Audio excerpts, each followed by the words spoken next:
Bonjour à tous, avec l'aide de Dieu, nous allons étudier le Rambam, les lois de Metam et Mishkav ou Moshav, de ceux qui rendent impurs la couche et le siège, Perek Shishi, le 6e chapitre. Jusqu'à présent, le Rambam nous a parlé de ceux qui rendent impurs la couche et le siège, c'est-à-dire le Zav. Le Zav, c'est quand on parle de manière générale, de manière plus précise, c'est le Zav, la Zava, Nida et Yoladet. Comme nous l'avons mentionné plusieurs fois dans les chapitres précédents, que le Zav, c'est un homme qui a eu un écoulement, donc quelque chose qui ressemble à la matière séminale, mais qui n'est pas comme une matière séminale et ça ne sort pas de la même manière. La Nida et la Zava, c'est une femme qui a eu un écoulement à différents moments, et la Yoledet, la femme qui a accouché. Ces quatre personnes-là, qu'on appelle tout simplement le Zav, ou comme le Ram va dire au début de ce chapitre-là, Zav Vachaveirav, le Zav et ses amis, c'est-à-dire le Zav et son équipe, ceux qui ont le même statut que le Zav. Donc, ils rendent impurs tous les sièges et les couches. Mais nous n'avons pas expliqué jusqu'à présent la manière de transmission de leur impureté. Eh bien, justement, à partir de ce chapitre-là, le Rambam va expliquer la manière de transmission de cette impureté. Nous avons donc le Mishkav et le Moshav même, la couche et le siège qui va être expliqué. Plus tard, on aura aussi donc le Hesed Hazav que nous avons déjà discuté dans le passé. Lorsque un Zav va secouer quelque chose, faire bouger quelque chose, même donc de manière indirecte, le Zav va le rendre impur, donc c'est une impureté qui est particulière pour le Zav, le Hesed Hazav, ça on en discutera plus tard. Maintenant, voyons donc comment il rend impur Mishkav ou Moshav, la couche, et le siège. Alacha Aleph, Kvar Be'anu, on a déjà expliqué dans chapitre 1, Shazav Vachaveirav, que le Zav et ses amis, donc la Zava, Nida, Yoledet, Metami, Mishkav ou Moshav, ou Merkav, ils rendent impurs donc la couche, le siège et les objets qui sont faits pour chevaucher. Et le Rambam nous dit, bien que nous avons trois notions, 1. Mishkav, la couche, 2. Moshav, le siège, 3. Merkav, les objets faits pour chevaucher, bien qu'il y a trois notions, mais quand même, en vérité, il y a 2 et 1, c'est-à-dire Veha Mishkav Veha Moshav, que la couche et le siège, echadou. C'est la même chose, c'est-à-dire c'est deux notions, mais c'est la même loi. Donc on a deux halachot, on a les lois en ce qui concerne Mishkav et Moshav, la couche et le siège, et on a une autre loi en ce qui concerne le Merkav, les choses qui sont faites pour chevaucher. Nous verrons qu'en vérité, il y a certaines choses qui ont un point commun sur les trois, la couche, le siège et les objets faits pour chevaucher, mais on verra que pour les objets faits chevaucher, il y a une nuance, une différence. Donc, si maintenant, Mishkav, Moshav, la couche et le siège, c'est la même chose, dans ce cas-là, Lama Nema Batora, pourquoi la Torah a dit, elle s'étale en disant Mishkav et Moshav, la couche et le siège, si c'est la même halakha pour les deux, la Torah aurait dû dire un seul des deux, ou bien la couche, ou bien le siège. Le Rambam répond, car ce qu'il faut comprendre, que quand on parle de Mishkav, Sham Mishkav, la couche, Araoui Shriva, c'est-à-dire, donc, toute chose qui c'est un objet ou un vêtement qui sert à s'allonger, qui est apte pour s'allonger dessus, qui est fait pour ça. C'est pas si c'est allongé dessus, c'est s'il est fait pour s'allonger. Ve'am Moshav, lorsque la Torah elle parle donc, du siège, c'est-à-dire non pas quand c'est assis particulièrement, mais c'est Araoui Shriva, les choses qui servent, qui sont destinées pour s'asseoir, que ce soit un objet ou un vêtement qui a été fait pour qu'on s'assoie dessus. Et donc, du moment où l'objet a été fait pour s'allonger, où l'objet a été fait pour s'asseoir dessus, ben sheyashav ala mishkav, o sheshachav ala moshav, que ce soit qu'il s'est assis sur la couche, donc sur quelque chose qui est désigné pour s'allonger, ou bien qu'il s'est allongé sur quelque chose qui est désigné pour s'asseoir dessus, timao, il a rendu impur. Le fichar, c'est la raison que Ani Omer Ram nous informe qu'à chaque fois il dira bechol makam dans tout endroit mishkav levad, il dira juste uniquement l'expression de mishkav qui veut dire la couche, mais en vérité cette expression là vehu adin le moshav, ça inclut aussi la même loi pour le moshav, pour le siège. Donc le Ram nous a dit au début de la Aleph que mishkav et moshav, la couche et le siège, c'est la même loi.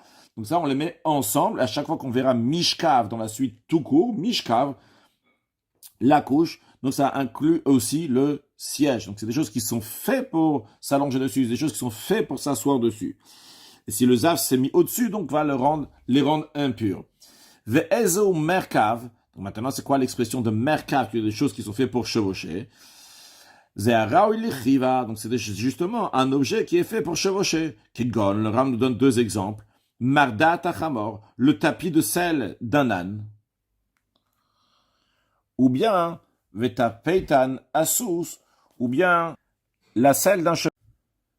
Donc différemment au mishkav, moshav, qu'on s'assoit entièrement dessus, le merkav, on s'assoit partiellement dessus, eh bien, il contracte quand même l'impureté du zav. Halachabet, ha-mishkav ve'a merkav. Dorénavant, on va plus traduire le mishkav, qui veut dire la couche et qui inclut aussi le siège, et le merkav, qui est l'objet sur lequel on chevauche.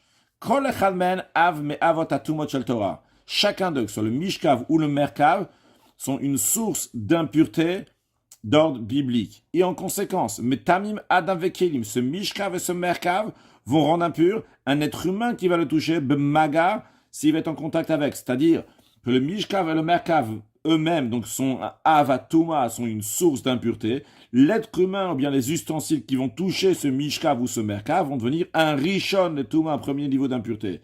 De même, Metamim Adam B'masa, en plus du fait que si un être humain a touché ce mishkav ou merkav, ou bien que des ustensiles ont touché le mishkav et merkav, ils sont devenus un rishon letuma, mais pour l'homme, il y a encore une impureté qui peut devenir un rishon letuma, un premier niveau d'impureté, dans un cas où il a porté ce mishkav ou ce merkav. Bien, maintenant, dans Halacha Aleph, on avait dit qu'il y a une différence entre mishkav et moshav d'un côté, et de l'autre côté, le merkav. Le Rav demande maintenant, Oma ben mishkav le merkav, quelle est la différence halachique entre le mishkav et le merkav?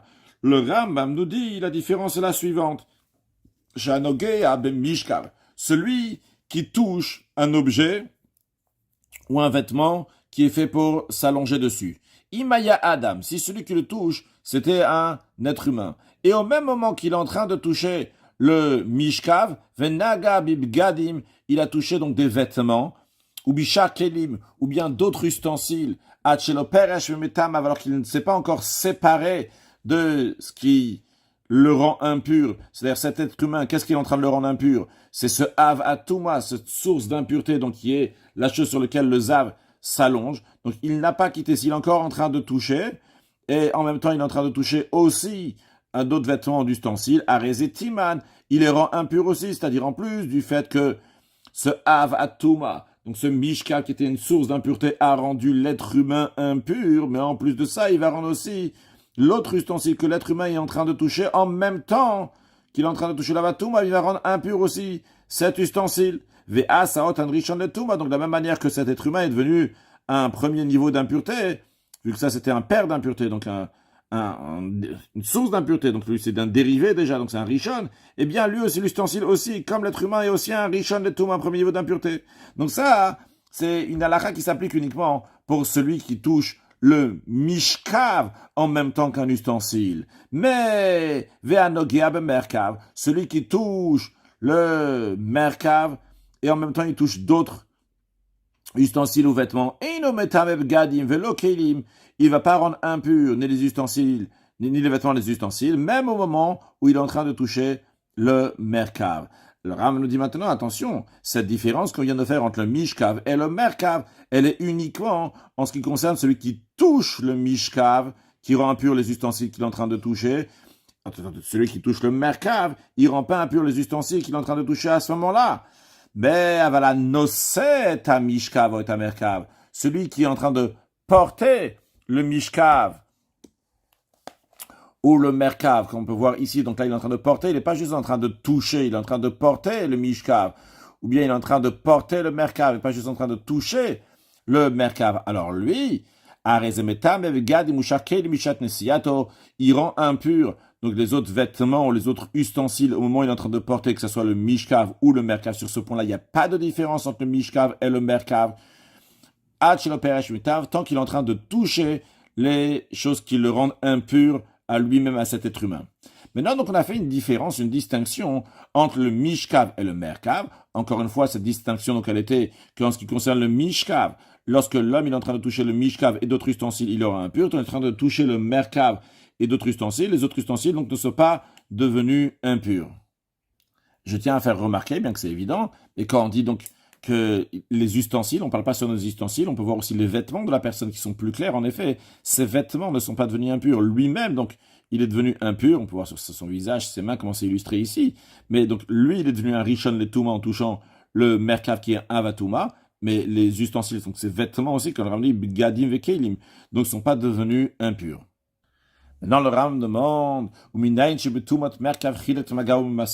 d'où on sait que la Torah a fait une différence en ce qui concerne le merkav, si on l'a touché ou bien si on l'a porté, ou bien mishkav lo chilek, et en ce qui concerne le mishkav, la Torah ne fait pas différence si on l'a touché ou on l'a porté.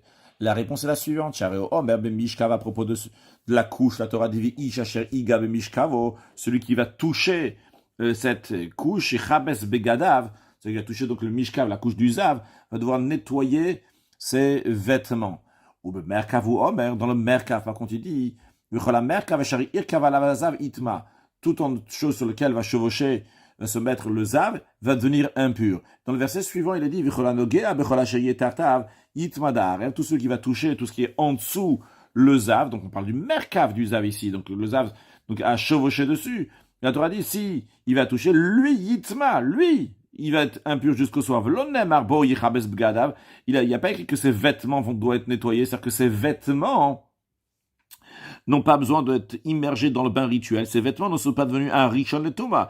L'être humain qui a touché le merkav du zav, lui, est devenu un rishon letuma, un premier niveau d'impureté. C'est la raison pour laquelle, lorsque ça arrive le soir, il doit se tremper au mikvé, donc le bain rituel avant le soir, et après il va devenir impur, il va devenir pur, parce qu'il est devenu un rishon letuma. Mais les vêtements, il n'y a pas écrit chabes begadav. Donc, en ce qui concerne le mishkav, ceux qui touchent le mishkav du zav, eh bien, il doit nettoyer ses vêtements. C'est-à-dire que les vêtements, les ustensiles, ils sont devenus impurs. Mais, en ce qui concerne le merkav, la Torah dit, itma, que la personne va devenir impure jusqu'au soir, mais pas les vêtements. Mais là, ça nous enseigne, qui ne rend pas impur ces vêtements au moment où il est en train de toucher le merkav du zav. Neymar, dans la suite du verset, il dit, de la suite du verset, donc il parle aussi bien du mishkav et du merkav. La Torah dit, celui qui les porte, donc le mishkav et le merkav, il nettoiera ses vêtements, il devra immerger ses vêtements dans le bain rituel. Donc, on apprend de là que c'est un merkav, c'est mishkav, donc que ce soit celui donc, qui porte le merkav, donc qui porte le mishkav, il rend impur les vêtements au moment où il est en train de porter, le mishkav et le merkav, c'est vêtements aussi, donc vont devenir impurs, donc c'est-à-dire en autre mot, pas quand on dit les vêtements, c'est pas juste les vêtements de la personne, mais aussi donc tous les ustensiles qu'il est en train de toucher avec. Nimtzat alamed. Donc tu apprends de là. Shehazav ve'azava, ve'anida va'yoledet. Donc les quatre que nous avons mentionnés. Donc l'homme qui a un écoulement, la femme qui a un écoulement, que ce soit en tant que zava, en tant que nida, et c'est la femme qui a couché, ou mishkavan, et leur couche, verukan, et leur salive, ou même raglem, leurs urines, vedam nida, et le sang de la femme qui a un écoulement nida, vezava, le sang de la femme qui a un écoulement zava, veyoled, de la femme qui a couché, vezov shel zav, et l'écoulement du zav, de l'homme zav, kol echad me'elu, est un av, est un père d'impureté chacun d'eux. Adam shenaga be'echad mikolelu. Donc si quelqu'un qui est pur a touché une de ces choses-là qu'on vient de mentionner, Onessa, ou bien qu'il les a portées, donc ce qu'on vient de dire, donc que ce soit le mishkav, ou bien la salive, les urines, le sang de l'udas, ou bien l'écoulement du zav, eh bien celui qui les a touchés ou bien les a portés, en plus du fait que lui-même, il devient impur, il devient un rishon letuma, mais les vêtements qu'il a sur lui, et tous les autres ustensiles donc il est en train de toucher, pendant qu'il est en train de toucher aussi ces choses qui sont un avatuma, ou bien au moment où il est en train de les porter, il les rend impurs aussi. Mais le Ram nous dit attention, mais il ne rend pas impur ni un autre être humain, ni un ustensile en terre cuite. C'est-à-dire que lorsque quelqu'un est en train de toucher donc toutes ces sources d'impureté qu'on vient de mentionner, comme par exemple la salive du zav, zavanida et yoledet, ou bien leur urine, ou bien leur écoulement, eh bien, il ne va pas rendre impur donc des êtres humains ou bien des ustensiles en terre cuite. Car la règle elle est que tout ce qui rend impur un être humain rend impur aussi des ustensiles en terre cuite. Et tout ce qui ne rend pas impur un être humain, ne rend pas impur des ustensiles en terre cuite. Donc tu as appris de cela. À chaque fois qu'il y a quelqu'un qui est impur, que la Torah elle dit qui doit nettoyer ses vêtements, c'est-à-dire immerger ses vêtements dans un bain rituel, eh bien, il rend impur donc le vêtement qui va toucher tant qu'il ne s'est pas encore séparé des choses qui le rendent impur. Et il les rend, donc ces vêtements-là, ils deviennent eux aussi donc un premier niveau d'impureté, comme lui-même qui est devenu un premier niveau d'impureté, vu qu'il est devenu impur. Un être humain peut devenir impur que d'un avatuma, d'une source d'impureté. Il rend impur donc les autres ustensiles qu'il gadim comme ses vêtements à lui-même. L'exception des ustensiles en terre cuite. Il ne rend pas impur ni des ustensiles en terre cuite et ni des autres êtres humains, même s'il ne s'est pas encore séparé des choses qui le rendent impur. C'est-à-dire que, par exemple, si quelqu'un qui était pur vient et touche le mishkav du zav, et en même temps il est en train de toucher un autre juif, eh bien, il ne rend pas impur cet autre juif. Donc ça, c'est uniquement s'il est dit, donc, yichabes begadav, que ses vêtements doivent être immergés. Là, on apprend que tant qu'il est en train de toucher la chose qui le rend impur, donc il est en train de toucher le avatuma, eh bien, il rend impur aussi les vêtements qu'il a sur lui, vu que la Torah dit, yichabes begadav, qu'il doit nettoyer ses vêtements, il doit immerger ses vêtements dans le bain rituel. Toute personne impure que la Torah ne dit pas, qui doit immerger ses vêtements dans le bain rituel. Il est même quand il est en contact avec les choses qui le rendent impur. C'est la même chose que s'il est plus en contact. Donc ça, c'est l'exemple du merkav que nous avons vu, que la Torah elle dit que la personne elle-même va devenir impure, mais non pas ses vêtements. Donc il ne rend pas impur ses vêtements. Pourquoi? Parce que lui, la personne elle-même, c'est un vladatuma, un dérivé d'impureté. C'est-à-dire, le avatuma, donc c'est la source d'impureté. Tout ce qui est après le avatuma, ce qui s'appelle rishon letuma, donc le premier niveau d'impureté, s'appelle la vlad, un dérivé d'impureté. Et en effet, il est seulement un dérivé d'impureté. Et inutile de dire, c'est sûr et certain que lui ne va pas rendre impur des êtres humains et des ustensiles en terre cuite, parce que si déjà, celui qui rendait impur les vêtements, il ne rend pas impur un autre être humain ou bien les ustensiles en terre cuite, à plus forte raison, celui qui ne rend même pas impur donc les vêtements, les filles, c'est la raison pour laquelle, Anogea ben merkav, celui qui touche le merkav et ne rend pas impur donc ses propres vêtements ou d'autres ustensiles au moment où il est en train de les toucher, parce que la Torah ne dit pas donc il doit nettoyer ses vêtements, les immerger dans un bain rituel. En revanche, va noset à merkav, celui qui porte le merkav, c'est comme quand il portait c'est comme celui qui porte le moshav ou bien comme celui qui touche le moshav, que metame begadim bishat nesiyato, qui rend impur donc ses propres vêtements et les ustensiles qu'il est en train de toucher au moment où il est en train de porter ce merkav. De même le moshav aussi, que Moshe Berne, comme on l'a expliqué, parce que la Torah dit à propos de celui qui va les porter, va nosé otam yichabes begadav, va nettoyer ses vêtements. Et le Ram nous dit, quand la Torah nous dit qu'il doit immerger ses vêtements dans le bain rituel, ça veut dire qu'il a rendu impur donc ses propres vêtements. C'est que lui, il est devenu un rishon letouma, un premier niveau d'impureté, ses vêtements aussi, et tous les ustensiles aussi, qui touchent. Donc si on récapitule tout ça, nous avons le zav. Encore une fois, quand on dit le zav, c'est zav, zavanida yoladet. Donc si ils sont mis sur un merkav ou bien sur un mishkav, et donc ces choses-là donc sont avatuma. Il y a encore d'autres choses qui sont un avatuma, donc on les a mentionnées aussi, donc c'est sa salive, c'est ses urines, le sang, l'écoulement donc de l'homme ou de la femme, donc le zav zava, ou bien le sang de la yoladet, l'écoulement de l'homme. Donc ça, ils ont fait, les choses sur lesquelles on peut s'allonger ou les choses sur lesquelles on peut s'asseoir, ils les ont rendus donc un rishon, un avatuma. Donc lui, il était un avatuma. Comme on peut voir ici, le 0, ça représente donc c'est un avatuma, donc une source principale d'impureté. Le merkav et le mishkav aussi sont une source d'impureté.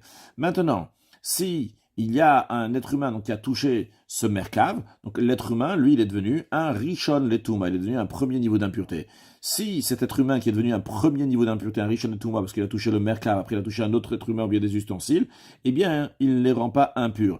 Un rishon letuma, donc il ne va pas rendre impur des adam et kelim, il rend impur que des ochrim ou mashkin. Continuons là ici. Donc si on a le zav qui a touché le mishkav ou bien encore donc d'autres choses qui rendent impur du zav, donc sa salive ou quoi, d'autres choses comme ça, etc.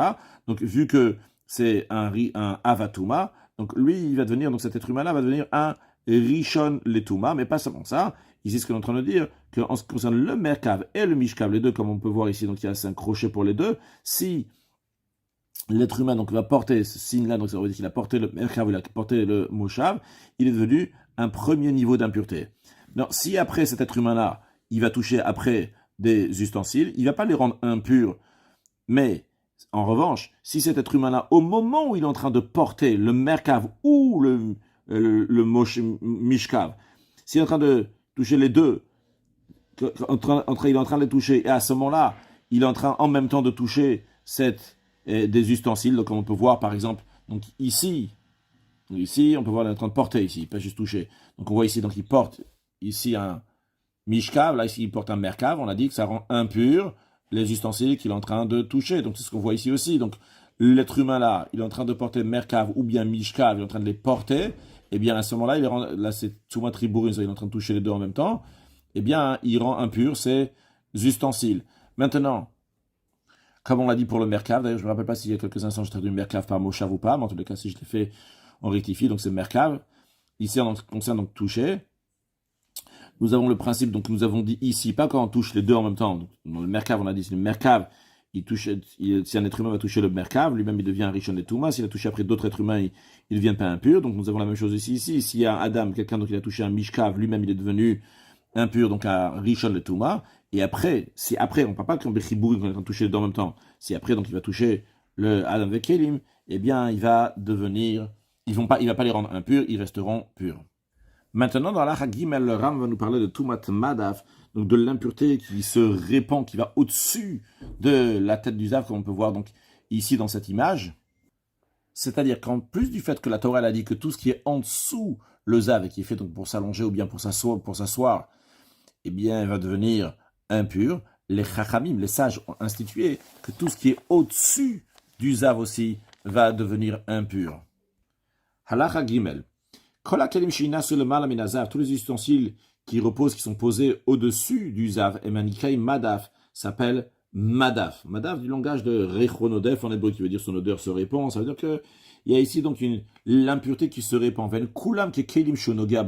Et tous ces ustensiles qui sont au-dessus du zav et compagnie sont comme des ustensiles qu'il a touchés. C'est quoi la loi donc des ustensiles qui va toucher? Donc des ustensiles ordinaires. Si le zav il a touché, pas mishkav ou moshav, en vérité mishkav et merkav, on a dit, il n'y a même pas besoin de toucher, c'est du principe qu'il est au-dessus, même s'il y a quelque chose qui empêche entre eux.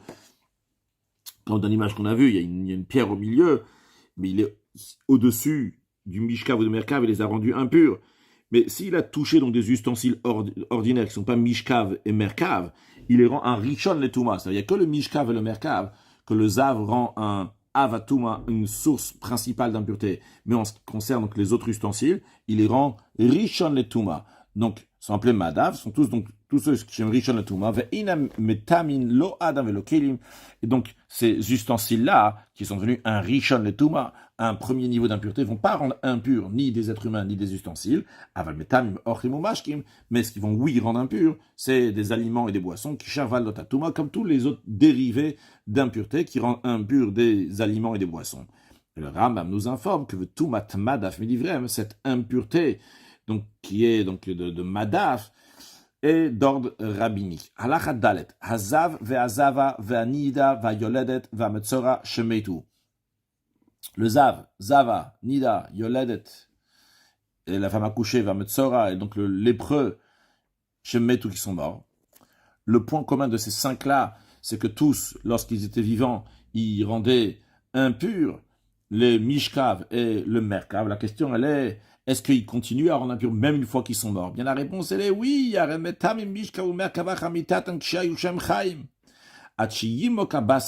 Jusqu'à que leur chair va se désintégrer. Cette impureté-là, elle est d'ordre rabbinique. Pourquoi? Ou de peur qu'il y a peut-être un de ces cinq-là, donc un jour ils vont s'évanouir. Vidamou, et les gens qui sont autour, ils vont penser Shemet qu'il est mort, ils vont dire c'est bon, et donc il rend plus impur le Mishkav et le Merkav. Dainomet, en vérité il n'est pas encore mort, et vraiment, donc il rend impur par ordre de la Torah biblique. C'est la raison pour laquelle que les sages ils ont dit, on va dire que tout ce qui touche, même après sa mort, ça reste encore impur. Donc Mishkav et Merkav. Comme ça, même si les gens ils vont se tromper, il n'y aura pas ce problème-là. Nimsa, il se trouve que Mishkav, Merkav, la Shalach Hamita, que le Mishkav et le Merkav qui sont après la mort du Zav, Zavani, Dayolad et Temetzora, sont Avatuma, sont une source d'impureté chez le livre Sof, d'ordre biblique. Aval Nochi Shemet, on nous dit, mais en ce qui concerne donc un non-juif qui est mort, Eino Ose Mishkav, lui donc il ne fait pas de Mishkav, c'est-à-dire bien que les sages ont considéré donc le non-juif comme un zav, à tout point, mais quand même, il ne fera plus donc, ne pas rendre impur, donc tout ce qui est en dessous de le mishkav, sharek sheuchai, et il ne met pas la parce que déjà, quand il est vivant, de toute façon, pourquoi il va rendre impur le mishkav? C'est uniquement par ordre rabbinique, Moshe Beyano. Donc ils n'ont pas rajouté encore un décret que s'il va mourir, peut-être on n'est pas sûr qu'il est mort, et donc on va dire que quand même il rend impur encore le mishkav, donc les sages n'ont pas fait cette xéra, ce décret-là, en ce qui concerne donc le non-juif. Alachae, comme chatom shomé à tumat mishkav ou merkav.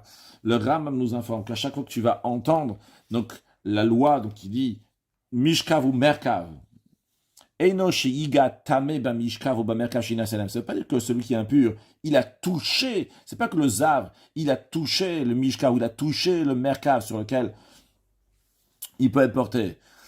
Et la finu avanim gdolot lemala min hakli, même s'il y a des grosses pierres au-dessus de l'ustensile qui est désigné donc pour s'asseoir, pour porter, pour le mishkav merkav, venisa zavala vanim ilmala. Et le zav donc s'est mis au-dessus, comme on peut voir ici, donc le zav il s'est mis au-dessus.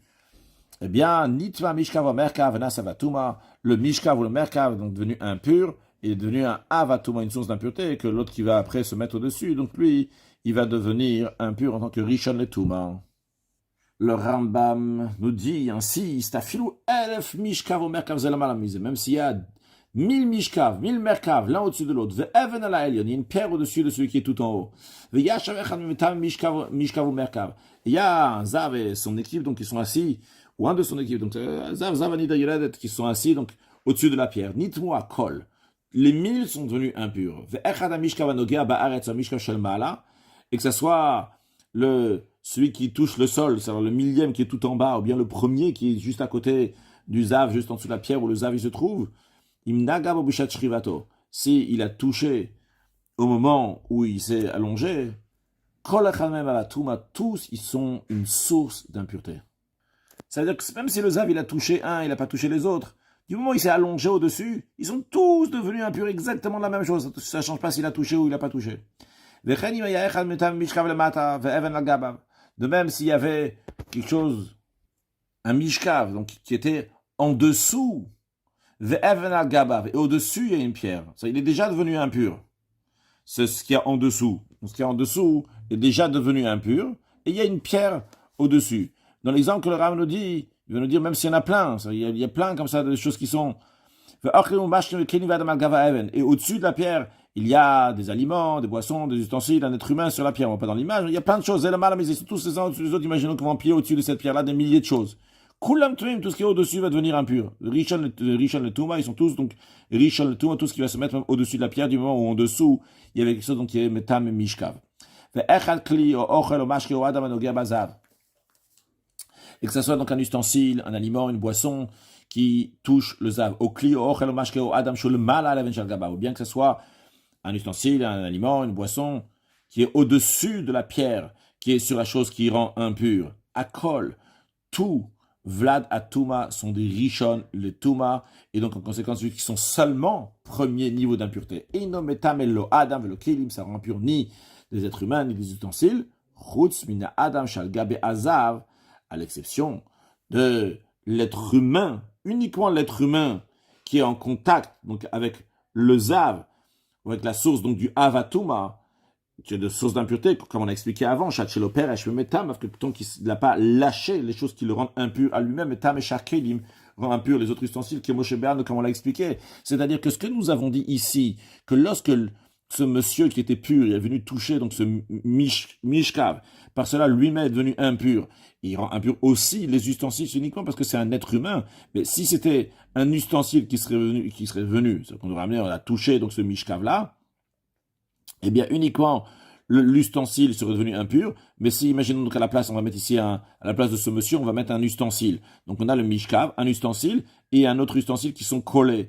Eh bien, cet ustensile-là, qui a touché le mishkav, lui, devient impur. Et même si un autre ustensile qui est en train de toucher l'ustensile numéro 1 qui touche le mishkav, quand même cet ustensile numéro 2 ne deviendra pas impur. C'est uniquement l'être humain qui fait ce ribour, qui fait ce rattachement entre le mishkav et les vêtements qu'il a sur lui et les ustensiles qui touchent. halachavav, aochlin vamashkin vakelim sheinas nasuim lo le mishkav lo le merkav, les aliments, les boissons, les ustensiles qui ne sont pas désignés pour s'allonger ou pour merkav, shayou le mata, qui était en dessous le zav, yashav azav et kayotzebo alem milmala, le zav ou bien les autres qui rendent impurs, le mishkav et merkav sont mis au-dessus. Velo nagabaem, mais il ne les a pas touchés. Donc ce qu'il y avait en dessous le zav, donc c'était pas quelque chose qui est désigné pour s'aligner. Donc imaginons, pour s'allonger. Donc imaginons que le zav s'est mis au-dessus d'une pierre et en dessous de la pierre, donc il y a des choses mais qui sont pas désignées pour s'allonger ou pour s'asseoir dessus. Eh bien dans ces cas-là, kulam théorie, ils sont tous purs. C'est-à-dire que l'impureté de mishkav et moshav, merkav, c'est uniquement si en dessous le zav, il y a quelque chose qui est désigné, qui est fait pour s'allonger, quelque chose qui est fait pour s'asseoir. Mais si c'est d'autres choses qui ne sont pas faites pour s'allonger, pour s'asseoir, eh bien, le zav s'est mis au-dessus, sans les toucher, les rend pas impurs. Ah, valimaya adam le mata vazav le mala. Mais s'il y avait un être humain qui était en dessous, et le zav, il est au-dessus, c'est-à-dire, imaginons par exemple, le zav, ça c'est sur la pierre, et après, il y a un être humain qui était pur, il est venu, il a soulevé la pierre comme ça avec le zav qui est au-dessus. Donc, qu'est-ce qu'il a fait? Il a été nocé, il a porté le zav. Même s'il ne touche pas, il est impur, la personne qui est venue pour le porter. Pourquoi? Parce qu'il a porté le zav. C'est quand tout celui qui porte quelque chose qui rend impur si on l'a porté. Chez Anos, donc, quel niveau d'impureté il a? Il a le niveau, donc, de Rishon le Touma, qui est un premier niveau d'impureté. Il ne l'a mat, donc tu as appris. Chez Kol, chez le mal à Minazav, Tamé, que tout ce qui est au-dessus du zav donc devient impur, ben Adam, que ce soit donc des êtres humains, ben Kilim, Asuin, Mishkav, le Moshav, le Merkav, que ce sont des ustensiles qui sont faits pour s'allonger, s'asseoir ou pour chevaucher dessus, ben Shakola Kilim, que ce sont des autres ustensiles, ben Ochlim, ben Mashkim, que ce soit des aliments, des boissons, à Kol Rishon, le Touma, tout devient un premier niveau d'impureté, et Chol, chez le Mataminazav, tout ce qui est en dessous le zav, Loïgabo Azav, et que le zav ne touche pas, tar, c'est pur. Chutzvine Adam, ou Kli, Asuli Mishkav, le Moshav, le Merkav, à l'exception, si c'est en dessous le zav, même que le zav n'a pas touché, mais c'était quelque chose donc, qui est désigné pour s'asseoir, s'allonger, ou bien chevaucher, elle a chez Adam, Rishon. La seule différence, elle est que la personne, donc qui a touché, donc c'est un Rishon, donc quelqu'un qui a porté un zav, donc il a Rishon, un premier niveau d'impureté vers Kelim, Asuli, le Moshav, le Mishkav, le Merkav, Avatuma, les ustensiles, et etc., tout ce qui est fait, donc désigné pour s'allonger, s'asseoir, c'est un avatou, c'est un père impureté, comme nous l'avons expliqué.